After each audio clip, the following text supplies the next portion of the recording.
We're constantly bombarded by these wild images of overnight crypto millionaires, right?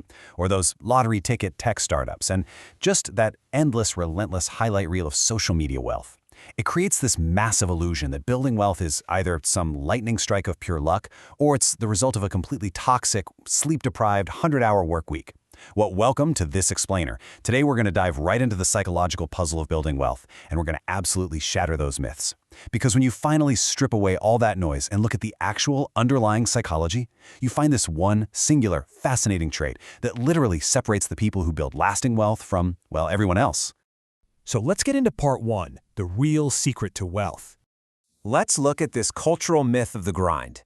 We've all been fed this equation our entire lives, right? This idea that financial success is just a combo of a few lucky breaks plus working the absolute hardest you possibly can. Honestly, hustle culture has kind of tricked us into believing that burnout is a direct requirement for future wealth. We constantly hear, just push harder, sleep less, and the millions will follow. But psychology, and honestly just plain economic reality, shows a completely different picture. Think about it. Millions of people work incredibly hard for decades. They grind day in, day out, totally exhausting themselves, and yet they still struggle financially.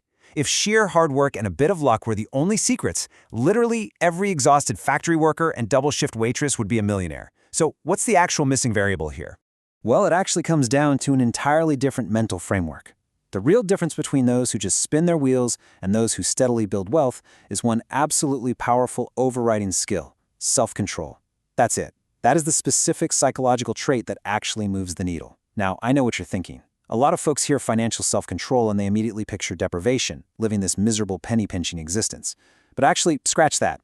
It's not about deprivation at all. It's about ruthless prioritization. Think about our modern economy for a second. It is quite literally engineered by the smartest minds on earth to drain your wallet. Every single app, every targeted ad, every frictionless one-click checkout, it's all designed to bypass your rational brain and trigger a purchase right now. In a world practically purpose-built to separate you from your money, self-control isn't just a good habit. It is your ultimate defense mechanism to keep you from just chasing money forever. All right, so here's our roadmap. We're going to break down 5 key pillars today: delaying pleasure for profit, choosing freedom over temporary comfort, taming your emotional spending, focusing on building value, and finally, why discipline always beats motivation.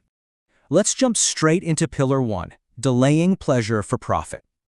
So, we've got to talk about this concept in psychology called time preference. Most people naturally operate with a very high time preference, meaning they prioritize immediate satisfaction. Buying things right now just feels good. Upgrading your phone feels good. It's easy comfort and boom, we get that instant hit of gratification, a nice quick spike of dopamine. But people who actually build wealth, they often sacrifice that short-term pleasure because they operate with a low time preference. They totally understand that every single dollar spent on a quick dopamine hit is literally a dollar robbed from their future freedom. The ability to just wait, to sit with that mild, annoying discomfort of not buying something immediately, like skipping a daily luxury or an impulsive upgrade and putting that cash into an investment account instead, that is what actually creates future wealth. It's really the foundational building block of the whole thing.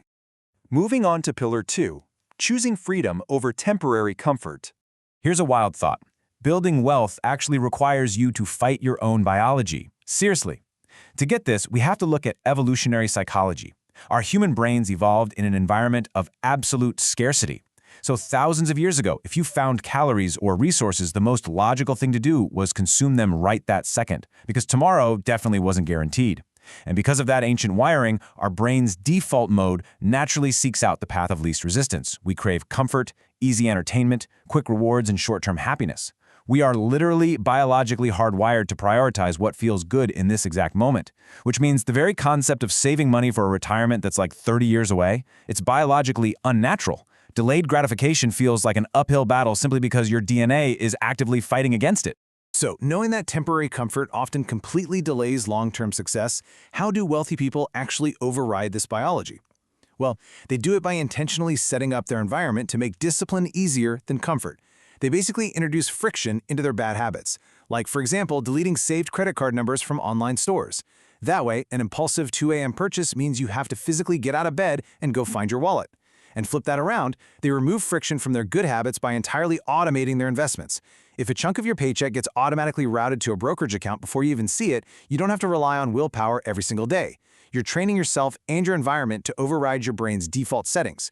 You're repeatedly choosing your future financial freedom over today's temporary comfort. All right, on to Pillar 3, taming your emotional spending. There's this huge misconception out there that spending money is a purely logical choice. I mean, we all love to think we're these deeply rational creatures making calculated, spreadsheet-level decisions, right? But the reality? Emotions control our money way more than logic ever does. Just look at these deeply ingrained triggers. First up, stress. After a brutal, exhausting day at work, that stress leads directly to impulsive buying.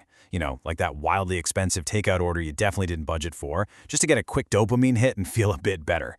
Then there's comparison. Seeing your neighbor or a coworker roll up in a brand new car, that creates an intense urge for unnecessary spending, pushing people into high-interest auto loans just to keep up appearances. And finally, fear. Fear leads to incredibly bad financial decisions, like panic selling your entire retirement portfolio the second the stock market takes a temporary dip. The vital lesson here is simple. If you can master these specific emotions, you absolutely master your wealth. Which brings us to Pillar 4, focus on building value. What can I buy? Honestly, that right there is the default setting for the vast majority of society.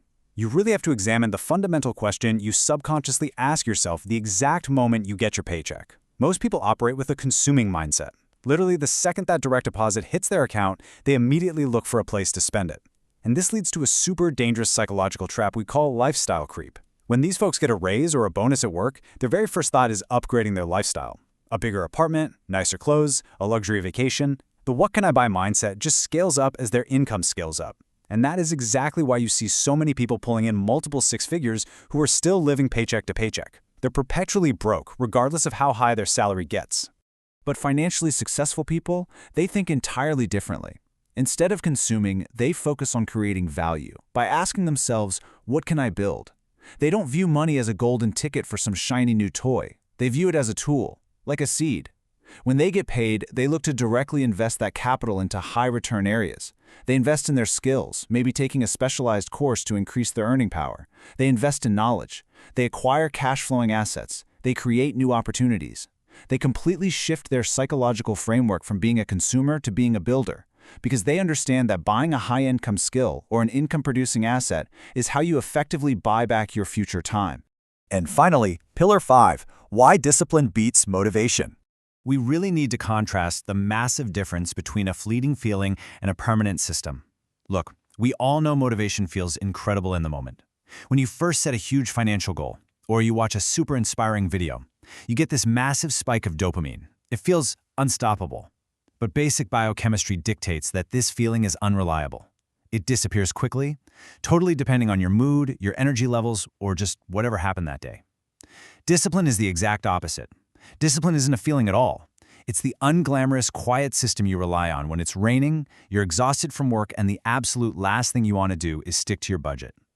Long-term financial success depends entirely on repeated discipline. Why? Because it keeps working even when that initial burst of motivation inevitably fades away. So what does that actually look like? Applying discipline means saving consistently, learning consistently, and making smart choices repeatedly, especially on the days you really don't feel like it. And the real magic here is compounding.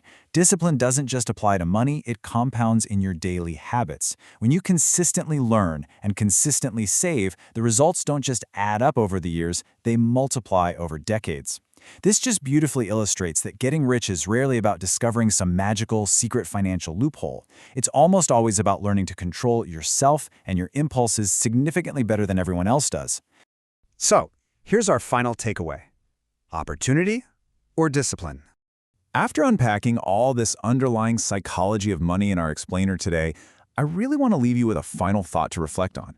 When you look at your own habits, your own daily choices, and your personal financial trajectory, do you truly believe becoming rich depends more on waiting for the perfect opportunity to just fall into your lap, or on mastering your own self-discipline?